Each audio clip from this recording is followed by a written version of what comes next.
warahmatullahi wabarakatuh. Baik, di sini saya akan menjelaskan tentang teorema Euclidean. Teorema Euclidean sendiri memiliki definisi, yaitu misalkan M dan N bilangan bulat, N lebih dari 0, dan jika M dibagi dengan N, maka terdapat bilangan bulat unik Q dan R. Sedemikian sehingga dapat membentuk M sama dengan N kali Q plus R, dengan syarat R lebih dari sama dengan 0 dan R kurang dari N. Nah, kita langsung saja ke contohnya. Contohnya, tentukan bilangan unik Q dan R apabila 32 dibagi dengan 5. Kita identifikasi terlebih dahulu. Maka membentuk M sama dengan 32 dan N sama dengan 5. Di sini M yang dibagi dan N yang membagi. Kita membentuk dengan rumus M sama dengan N kali Q plus R. Lalu M-nya kita masukkan. Jadi 32 sama dengan N-nya kita masukkan 5 kali Q plus R. Di sini kita mencari Q dan R-nya. Nah, 32 sama dengan 5 kali berapa yang hasilnya mendekati 32? Yaitu 5 kali 6. 5 kali 6 sama dengan 30. Nah, 30 ditambah berapa yang hasilnya sama dengan 32? 30 ditambah 2. Berarti di sini dapat diperoleh Q-nya 6 dan R-nya 2. Kita cek ketentuan dahulu. Ketentuannya adalah R lebih dari sama dengan 0 dan R kurang dari N. Di sini R-nya 2. 2 itu lebih dari 0 dan 2 kurang dari N. N-nya itu kan 5. Berarti di sini dapat disimpulkan bahwa benar.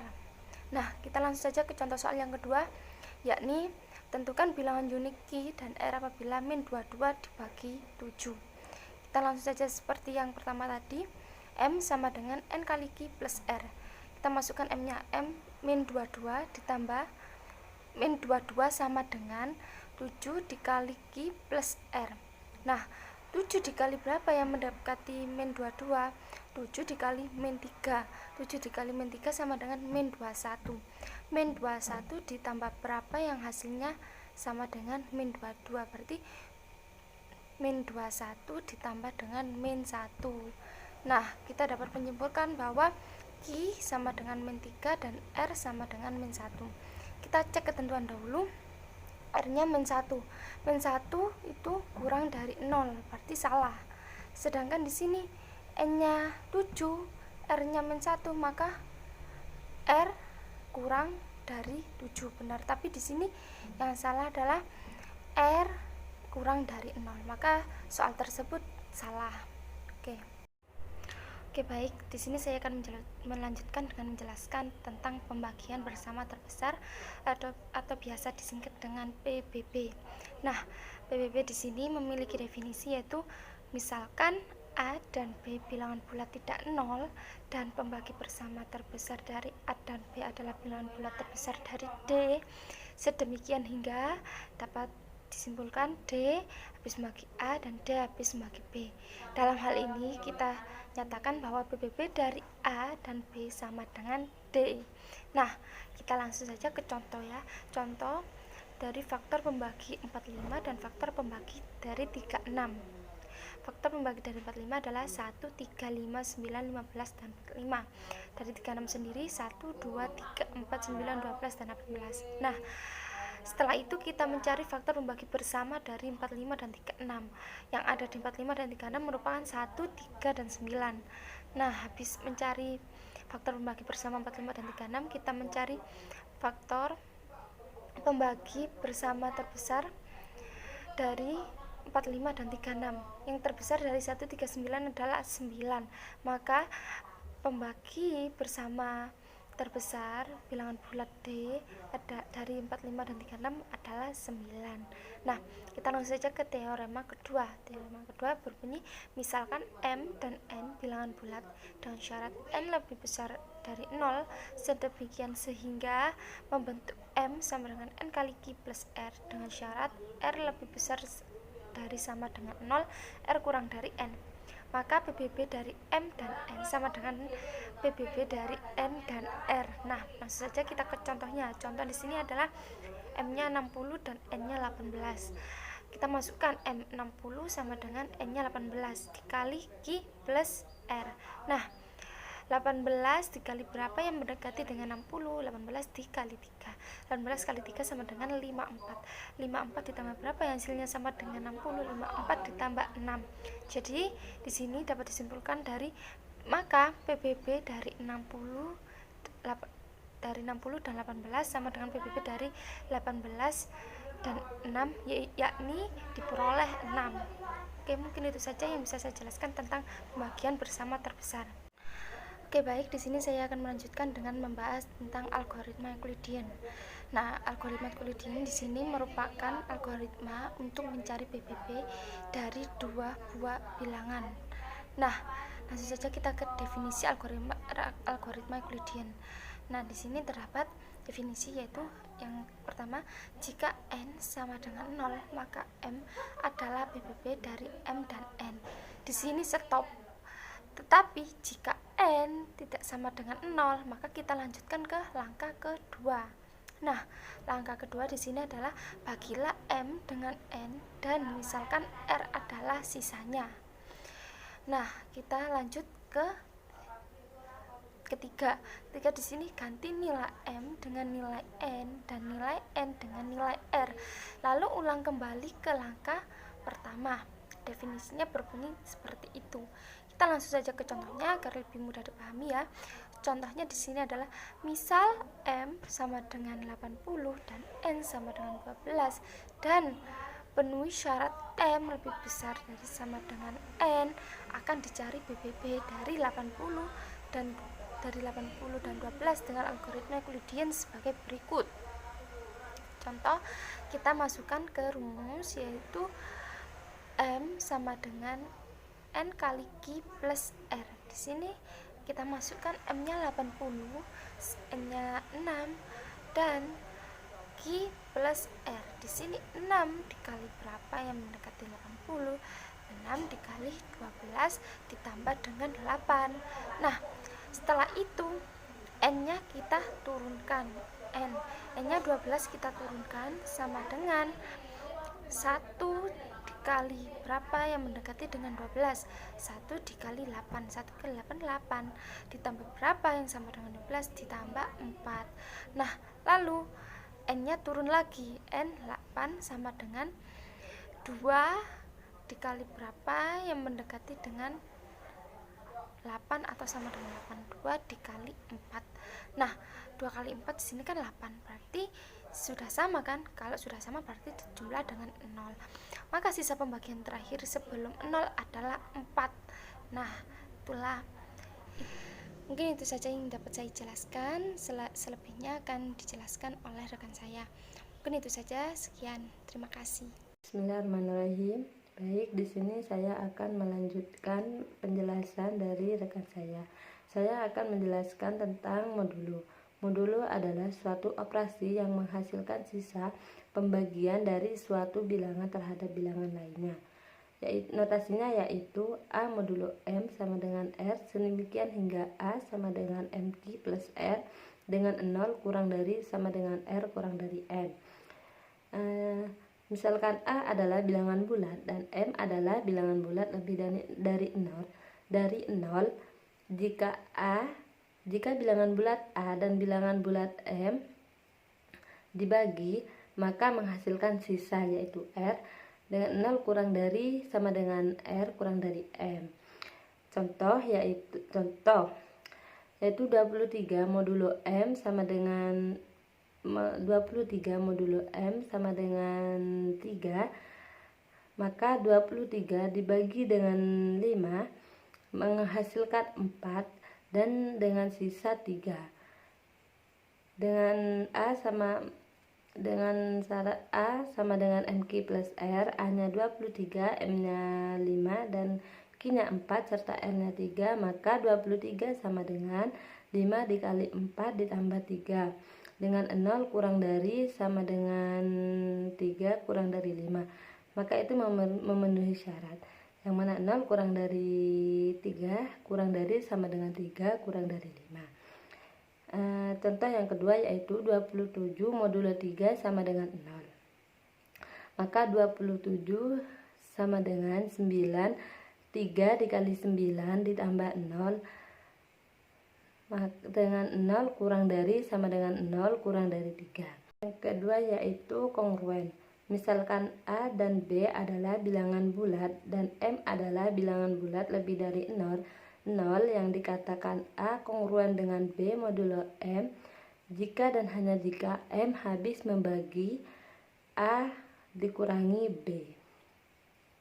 Maka dapat pula dituliskan dalam hubungan A sama dengan B ditambah K dikali M. Jika tidak kongruen, maka penulisannya A kongruen ada garis miringnya B modulo M. Contoh 23 kongruen dengan 3 modulo 5. Maka 5 habis membagi A-nya 23 dan B-nya itu 3, maka 5 habis membagi 23 dikurangi 3 yaitu 20, maka 5 habis membagi 20. 20 dibagi 5 yaitu 4. Yang kedua yaitu contoh yang kedua 38 kongruen dengan 13 modulo 5, maka 38 sama dengan 13 ditambah 5 kali 5, yaitu dengan A-nya 38 dan B-nya itu 13 dan K-nya M-nya itu 5, K-nya itu sembarang angka, yang mana jika dioperasikan B ditambah K dikali M itu hasilnya 38, maka K-nya yaitu 5. 13 ditambah 5 dikali 5 yaitu 38. Contoh yang ketiga yaitu min 17 kongruen dengan 13 modulo 11, maka 11 habis membagi min 7 dikurangi 15 sama dengan 22, min 22. Min 22 dibagi 11 sama dengan 2. Dengan A sama dengan B tambah K kali M, maka min 17 sama dengan 15 ditambah min 2 dikali dengan 11, yaitu hasilnya min 7. Maka dua contoh tersebut yaitu kongruen. Sedangkan tiga contoh tersebut yaitu kongruen. Sedangkan contoh yang tidak kongruen yaitu 12 tidak kongruen dengan 2 modulo 7, maka 12 sama dengan 2 ditambah 1 kali 7. Yang kedua, maka 12 tidak kongruen dengan 2 modulo 7, maka 7 tidak habis membagi 12 dikurangi 2. Yang ketiga yaitu inverse modulo. Jika A dan M relatif prime dan M lebih dari 1, maka inverse dari A dan M adalah bilangan X. Sedemikian hingga AX kongruen dengan 1 modulo M. Pembuktian PBB dari A, M sama dengan 1, yaitu dari definisi relatif prime PA plus QM sama dengan 1 definisi modulo, PA plus QM sama dengan 1 modulo M, dan QM kongruen dengan 0 modulo M, PA kongruen dengan 1 modulo M. Kekongruenan yang terakhir ini berarti P adalah inverse dari A modulo M.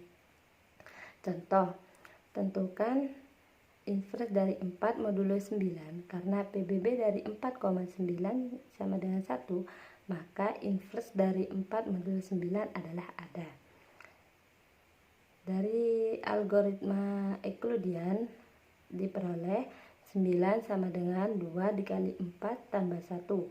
Susunan persamaan di atas menjadi min 2 dikali 4 ditambah 1 dikali 9 sama dengan 1. Kita pembuktiannya.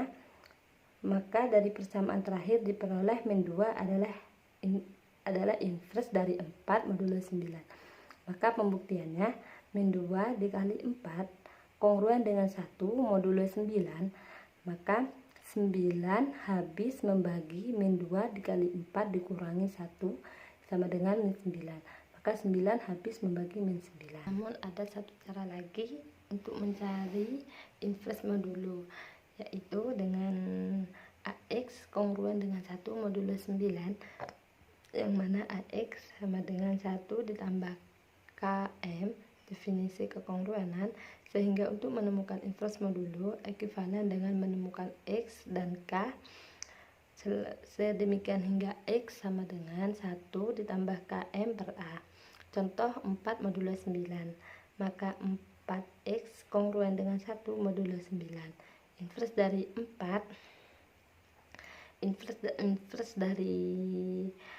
4X 4 modulo 9 adalah X sama dengan 1 ditambah 9 dikalikan K dibagi 4.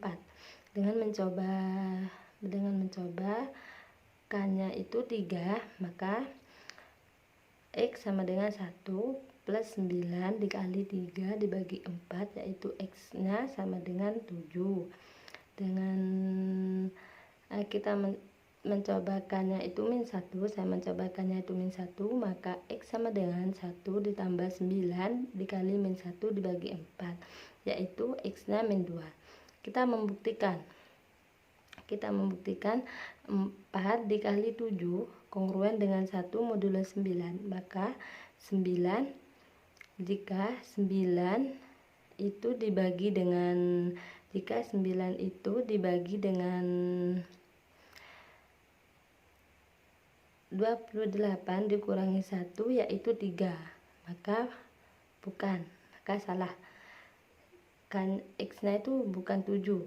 Nah, sedangkan 4 dikali min 2 sama kongruen dengan 1 modulo 9, maka 9 habis membagi min 8 dikurangi min 1.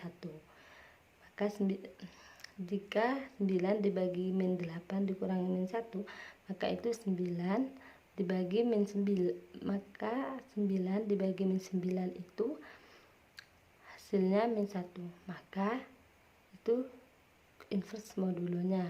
Maka yang benar itu K-nya min 1. Cukup sekian penjelasan dari kami, kurang lebihnya mohon maaf jika ada kesalahan dari kami.